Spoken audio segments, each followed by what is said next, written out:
And on Wednesdays, we talk about real estate. So let's get down to the basics. How do you buy a house? What do you do? What are some of the first steps that you should take if you are interested in purchasing your first home? And we're going to talk about that today. And you know me, I got to keep it quick and straight and to the point because we don't have time to be wasting around here. So what things you can do to prepare to buy your first home? The first thing is get your mind right. Everything starts with mindset. So how we can prepare our mind for home ownership is to actually evaluate the true costs, because money is going to be the second step or the next hurdle that will determine if we're ready to buy or not. So how you do that is search. Go online, start looking at homes and evaluate the prices for the amount of bedrooms or the location that you are considering moving. There's also calculators, mortgage calculators, where you can play around and plug in with the price of the home, and it will tell you an estimate of what the monthly payment is.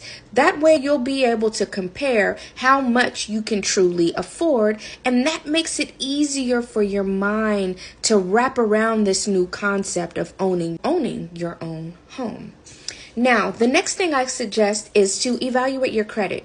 Pull your credit. There are free websites like Credit Karma or Credit Sesame, or if you have a credit card, then most credit card companies have a free tool that will give you your credit score. What we're looking at is a minimum FICO score of 640. If you have a 640 credit score, then you're good to go. Now, there are other things that can hold you back in the realm of credit, and that has to do with the amount that you owe, if you have any collection accounts, if you have any past due bills. But the general quick goal is 640. Get your score to a 640 minimum. The next thing you want to think about is down payment assistance. Are you going to need help with coming up with the money in order to purchase the home? Payment assistance can work in a few different ways. It can be a grant, which is free money to go towards your down payment.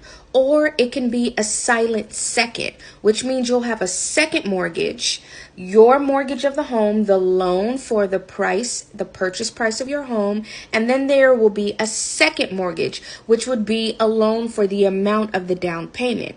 If it is a silent second, then it is a mortgage that doesn't require a payment and doesn't have to be repaid. There are typically rules and I guess rules is the best word in regards to this silent second. It might be that you have to own the home for 10 years and then it goes away, or it might be just there until you sell the home, and at that point you repay it back. So you want to look into different options and see how this silent second or how your down payment assistance is set up. You also want to start saving. If you haven't started or set up a savings account now is the perfect time. You want to have a minimum of $1,000 in an emergency savings account so that if you got to fix a toilet or buy a new washer, you have the money sitting right there and it's not a huge expense to you. The next saving goal is to have at least 90 days worth of your income put in a savings account. And that is just basic budgeting 101 to lay the financial foundation for security, especially if you're purchasing a home.